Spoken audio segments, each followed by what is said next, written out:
Bom, nesse podcast de hoje, eu estou contando com a colaboração da turma toda que está aqui vivendo comigo durante a pandemia, que é a Vivian, minha mulher, e meus filhos, Pedro e Arthur. E a ideia que eu tenho, a proposta hoje é falar sobre espiritualidade, que é um tema complexo, porque é difícil da gente pegar, né? Espiritualidade se caracteriza exatamente por não ser material, alguma coisa que está por aí além do meramente material, não tem a ver com emoção e com razão, mas com algo que a gente sente ou pressente que pode existir na vida da gente. Há um momento da vida em que a gente pode estar muito distante da espiritualidade porque a gente fica muito focado naquilo que é mais presente e mais urgente na nossa vida. Trabalho, amor, família.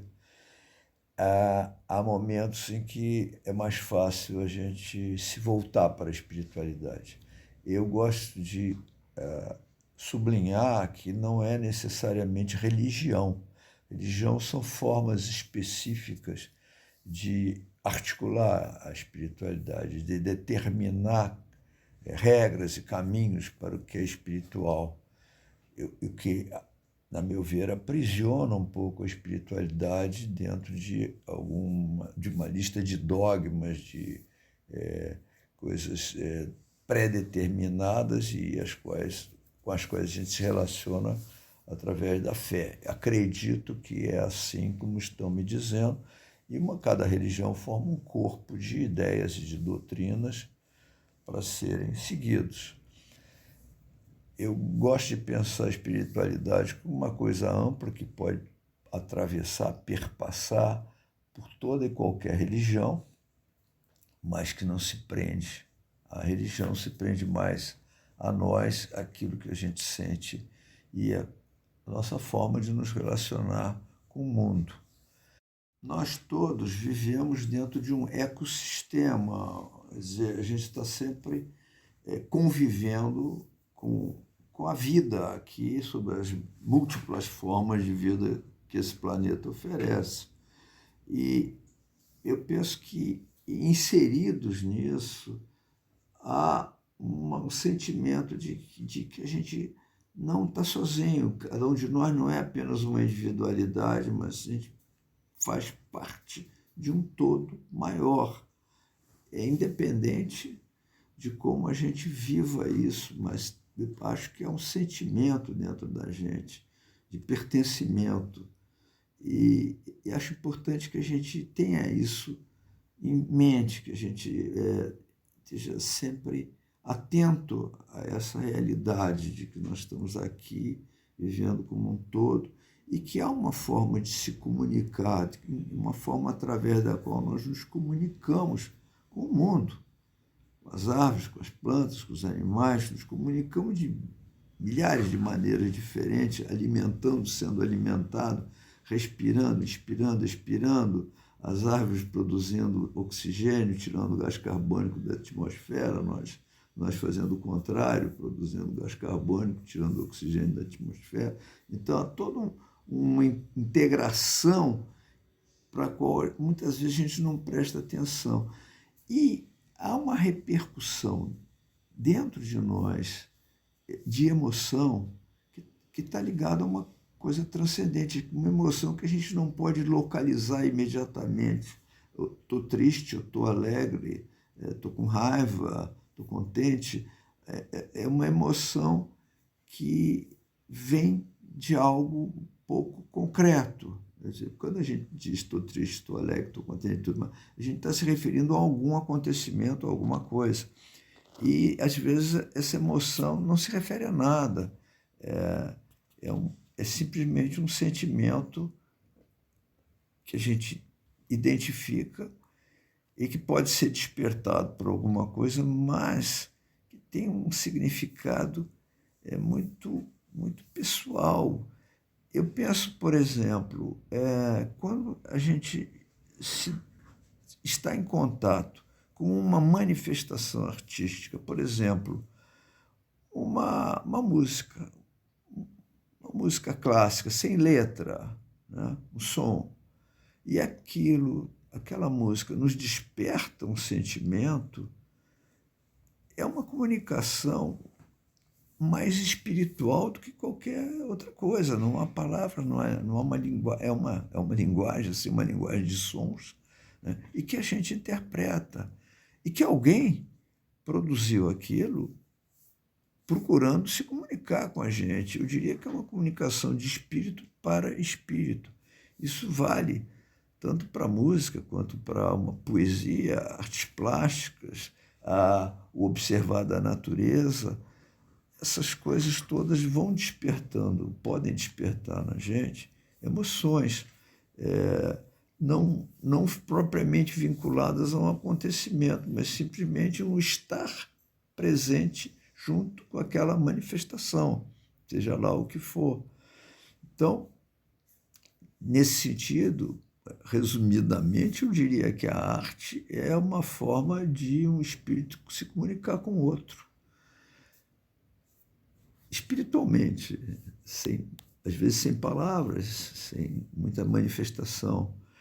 Acho que nós temos muitas maneiras de procurar prestar mais atenção na nossa espiritualidade, na nossa capacidade de captação do que há de transcendente no mundo, e a gente pode procurar desenvolver essa capacidade, principalmente prestando atenção e também utilizando de práticas religiosas, sem necessariamente estar comprometido com a religião, mas as religiões geram práticas que nos levam à transcendência. Às vezes, simplesmente o sentar e ficar quieto, meditando, como muitas vertentes espirituais orientais propõem, às vezes através de uma droga. Há muitas religiões que valorizam o uso da droga em comum, na coletividade, num momento específico, numa solenidade, ou numa prática religiosa, onde as pessoas se reúnem e tomam algum tipo de droga. O primeiro exemplo mais corriqueiro nosso é o vinho da missa. Esse vinho é tomado com o sentido ritual de entrar mais próximo daquilo que transcende a nossa experiência humana diária dos sentidos. Esse vinho vem da tradição judaica e outras religiões usam outras drogas. Os Rastafari usam maconha. Aqui na América havia toda uma tradição de xamãs usando diversas drogas psicodélicas. Então, é muito amplo isso. A mais recente, mais próxima da gente dessas práticas xamânicas é a ayahuasca, que foi em torno da qual se criou a religião do Santo Daime, que consiste em misturar duas plantas e criar essa substância que tem um efeito psicodélico. Psicodélico, como eu já falei agora há pouco, é uma alteração do estado de consciência. A ideia é que essa alteração de estado de consciência nos remete a uma possibilidade de sentir, de perceber o mundo de uma outra maneira. Religião católica. Na missa não se bebe o vinho com o intuito de transcender. O vinho na Igreja Católica, na tradição católica, é simbolizado como sangue de Cristo. E só o padre que bebe. E só o padre que bebe, não como um incentivo ao álcool para transcender como eu acho. Eu acho que houve uma modificação, né, da ritual, mas ficou aquela marca, né? por que o padre bebe o vinho? Diz, é o sangue de Cristo, e por que não distribui? Eu tenho a impressão de que isso era um complicador, entende? Distribuir uma hóstia, corpo de Cristo, era muito fácil, né? Começar a distribuir cálice de vinho ia dar uma certa complicação. Eu acho que o ritual, né, ficava muito confuso, uma igreja muito cheia de gente, todo mundo correndo para tomar um cálice de vinho. Então, acho que eles resolveram reduzir isso. Mas a origem era uma tradição de vamos tomar um vinho, vamos entrar num estado de consciência diferente. Na verdade, o álcool gera mesmo um estado de euforia, um estado de satisfação. Enfim, há uma mudança no estado de consciência da gente. A gente fica menos atento, né? Tanto que não se deve dirigir carro depois de ter bebido, porque a atenção não é a mesma. Há uma mudança, né?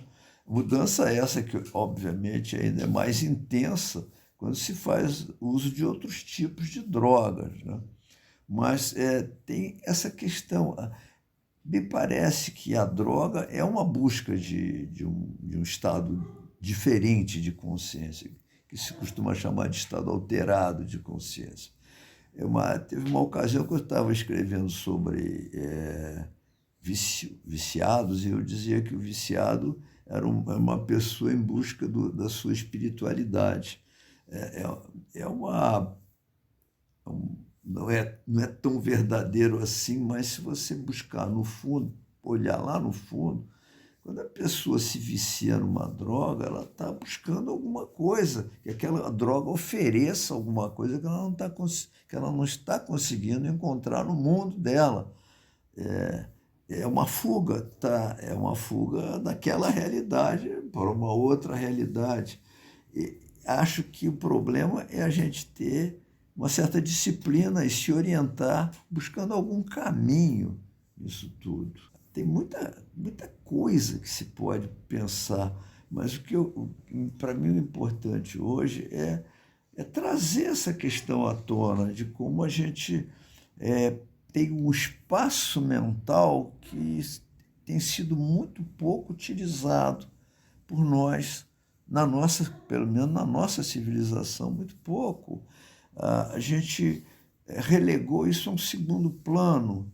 A ideia, vamos dizer, europeia, né, a tradição europeia que nós assimilamos, é uma missa aos domingos, é um culto aos domingos. Quer dizer, o predomínio do cristianismo lá nos levou a isso. Olha, no domingo você faz um culto. E tem pessoas, né, os religiosos, padres, pastores, etc., que se envolvem com isso de uma forma permanente. E a população pratica um culto semanal, alguma coisa assim. A ideia da semana é antiga, também já vem da civilização judaica, da religião judaica. Agora, o que me parece importante é que, durante muito tempo, a nossa espiritualidade, vamos dizer assim, judaico-cristã ocidental, ficou aprisionada nas igrejas, que era o lugar onde a pessoa ia se encontrar com Deus, viver um momento de espiritualidade. As igrejas tinham essa função, elas eram construídas com essa ideia, o tipo de iluminação um pouco escura, luzes vindo por fora, através de vitrais, o uso de incenso, tudo isso leva a uma mudança dos sentidos, mobiliza os sentidos de uma forma diferente. Então, os olhos estão mobilizados pelas luzes, por aquela semi-escuridão, o olfato, o gosto está mobilizado pelos incensos, e há ainda a música. A música religiosa é um elemento importantíssimo, né? Tudo isso faz com que os nossos sentidos se canalizem de uma maneira não habitual. Nós paramos de ouvir o dia a dia para ouvir alguma coisa que virá de Deus ou virá de dentro de nós. Acho que esta circunstância é que é favorável para a irrupção da espiritualidade, da nossa possibilidade de entender o que é a nossa espiritualidade.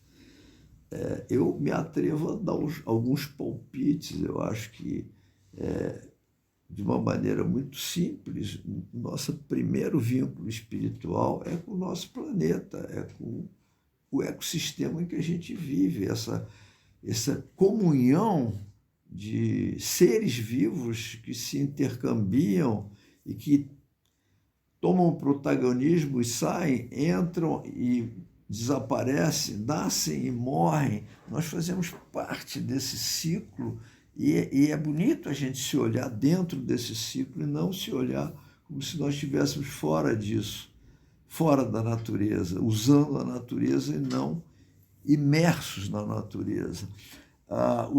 Os xamãs da América assim, sublinhavam muito isso. A cultura dos índios, dos pele vermelha, era muito relacionada com esse respeito, além de amor, pela terra. A terra simbolizando Deus, aquela força maior, né? E havia uma relação também com os antepassados, que os antepassados estariam por aí. Eu acho que os antepassados, no mínimo, vivem dentro de nós, né? Meu pai, minha mãe, meu avô, os antepassados que eu conheci e que meus antepassados que eu conheceram, o pai do meu pai, a avó da minha avó, enfim, fazem parte, me parece, de uma riqueza interior que a gente tem, que a gente pouco observa. A civilização moderna nos inunda muito. Os nossos sentidos, hoje em dia, estão muito acossados por tudo que acontece, pelas luzes, pelos sons, as cores, os sabores. E é importante a gente procurar se afastar um pouco disso, se despir um pouco disso, para a gente se reencontrar com esse eu espiritual que eu presumo existe em todos nós e precisa ser buscado, porque é uma parte integrante do nosso todo. E é bom, me parece, que a gente se encontre consigo mesmo, e a espiritualidade seria isso. Acho que é muito precioso que a gente possa guardar alguns momentos do dia para estar só consigo mesmo, sem nenhuma interferência de som, de ruído, de luz, de formas, enfim, para que as coisas venham só de dentro, para a gente escutar a nossa voz interior, escutar o que nós dizemos para nós mesmos. Você falou mais cedo que a gente tem uma experiência mais espiritual, por exemplo, na igreja, por causa dos vitrais, por causa da música religiosa, por causa dos incensos. Uhum. E agora você está falando que a gente devia se afastar, exato, desses sentimentos de ruídos, de imagens.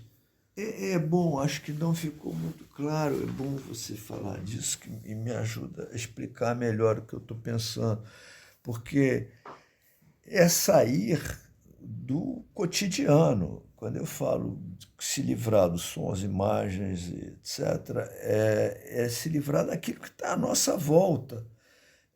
Uma maneira é buscar o silêncio total, mergulhar dentro da gente. A proposta de uma igreja é parecida. Ela cria um som diferente, cria uma luz diferente, cria um cheiro diferente e, portanto, nesse sentido, também nos desliga da nossa realidade cotidiana e nos coloca em outra realidade. E nessa realidade a gente supostamente pode ficar mais próximo de se encontrar consigo mesmo, né?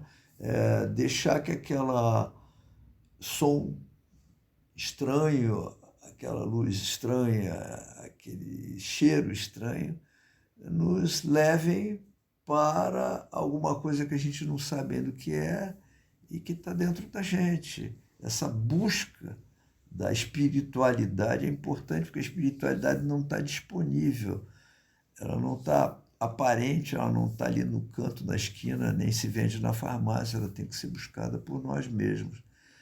Acho que é uma busca que vale a pena. Eu gostaria muito de que quem está me ouvindo pensasse nisso.